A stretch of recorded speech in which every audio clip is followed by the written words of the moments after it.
nggak bisa beli tas, baju, sepatu, benar-benar harus hemat.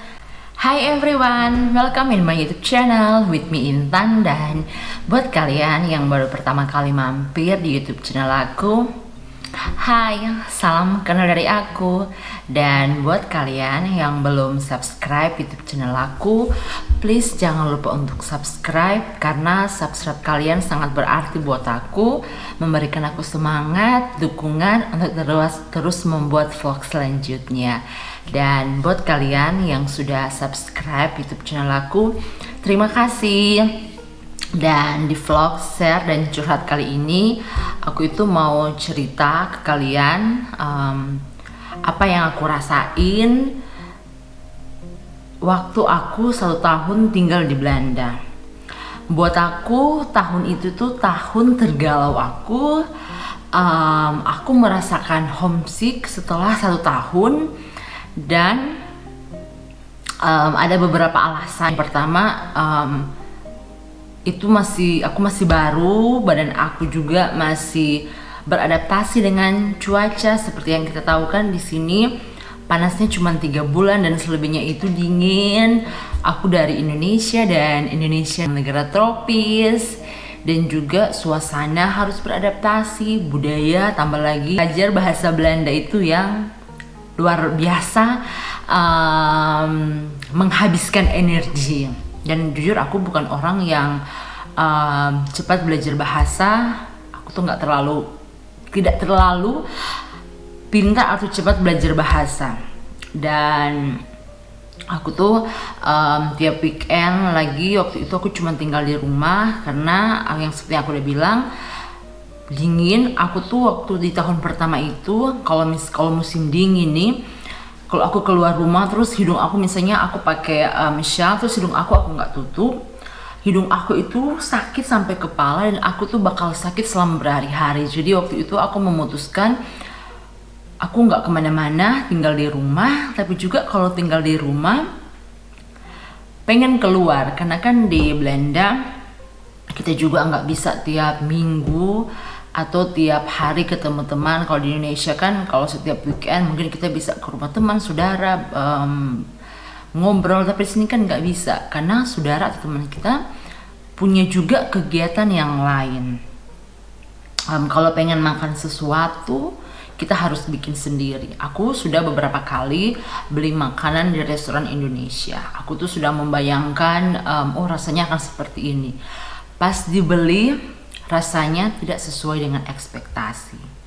Kalau di Indonesia kan, kalau pengen makan gado-gado, bakso, itu di depan rumah itu sering ada yang lewat. Tapi kalau di sini teman-teman tidak ada. Jadi kalau mau sesuatu ya harus beli atau bikin sendiri.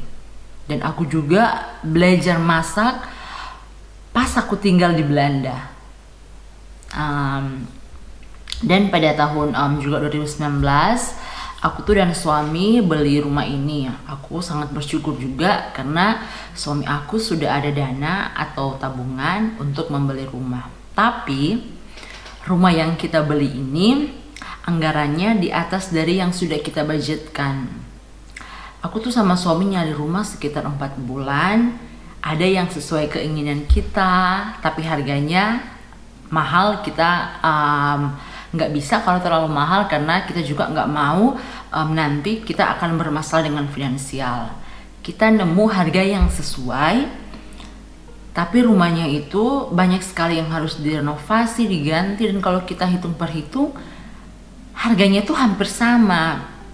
Dan akhirnya tuh setelah cari-cari, aku dan suami lihat rumah ini di Funda. Jadi kalau di Belanda itu, kalau kita mau beli rumah, ada nama aplikasinya namanya Funda. Kita bisa cari di situ, dan kita ketemu rumah ini. Walaupun lokasinya di mana suami aku kerja itu sekitar 15 menit, itu masih bisa lah, nggak terlalu jauh. Tapi suami aku tanya, gimana kita mau ambil rumah ini, karena buat kalian mungkin yang tinggal di Belanda tahu, kalau beli rumah baru, segala sesuatu itu dari nol, otomatis ada biaya-biaya ekstra yang harus kita keluarkan. Aku dan suami mikir, oke, kan setelah berpikir panjang, aku bilang oke, kita ambil rumah ini. Tapi suami aku bilang, kamu siap untuk di tahun ini tuh kita mungkin ada rencana kayak liburan yang sudah kita rencanakan mungkin akan kita tunda, kita nggak batalkan, tapi mungkin kita nanti setelah rumah selesai. Oke, aku bilang oke, aku siap. Bahkan waktu tahun 2019 kan aku dan suami ke Indonesia, dan setelah pulang kita ada rencana waktu itu ke Paris. Kita batalkan karena kita tahu kita ini butuh banyak dana di tahun itu. Jujur, banyak hal yang terjadi yang tidak sesuai ekspektasi aku, dan bahkan aku tuh sama suami disuruh pilih, gimana kamu mau beli dapur sesuai harapan kamu, impian kamu, atau kamu mau beli bathtub, atau kamu mau belanja sepatu tas. Kamu harus pilih karena budget kita ini benar-benar fokus untuk rumah, jadi otomatis kata suami aku ada hal-hal yang kamu harus korbankan. Aku putuskan beli dapur sesuai dengan harapan aku. Jadi aku mengorbankan kebutuhan sekunder yang lain untuk beli apa yang aku mau. Dan jujur guys, seperti yang kalian tahu, hidup di sini itu mahal. Segala sesuatu harus sesuai dengan anggaran. Dan masih banyak sih orang Indonesia atau Asia yang beranggapan orang-orang tuh yang tinggal di luar negeri hidupnya enak. Ada bahkan juga mau tinggal di luar negeri biar hidup enak. Aku tuh mau bilang di video ini aku bukan menakuti kalian, tapi realitanya tidak seperti itu. Dan suami aku juga selalu bilang ke aku, kalau kamu tuh nggak bisa mendapatkan apa yang kamu mau di waktu bersamaan, dan kalau kamu memilih sesuatu, ada hal yang harus kamu korbankan.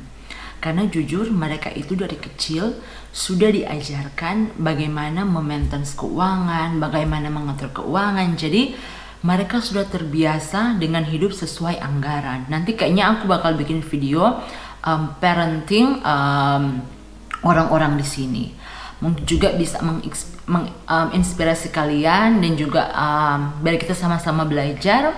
Dan jujur sekarang itu kalau flashback kembali di tahun itu, aku sangat bersyukur karena aku memilih untuk berhemat pada tahun itu, mengorbankan keinginan sekunder aku untuk beli apa yang benar-benar aku inginkan.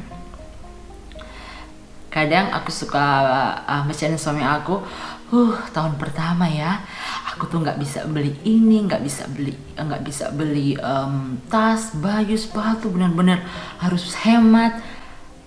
Tapi dia selalu bilang, tapi lihat apa yang kamu dapatkan dari hal-hal yang sudah kamu korbankan itu. Dan I'm so happy what I choose at the time. Dukungan pasangan kalian sangat penting, karena jujur suami aku tuh mensupport aku 100%.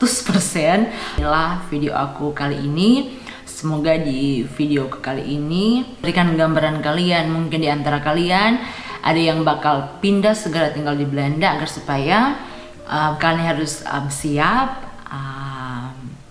mental, fisik, batin, benar-benar harus siap tinggal di negara lain. Dan kalau ada video yang pengen kalian aku bikin, atau informasi tentang Belanda yang pengen kalian aku bikin, silahkan komen di bawah di video aku ini. So guys, terima kasih sudah mendengarkan curahan hati aku dengan setia sampai video ini selesai. Sekali lagi, please jangan lupa untuk subscribe, like, comment, and share, and see you next video. Dah.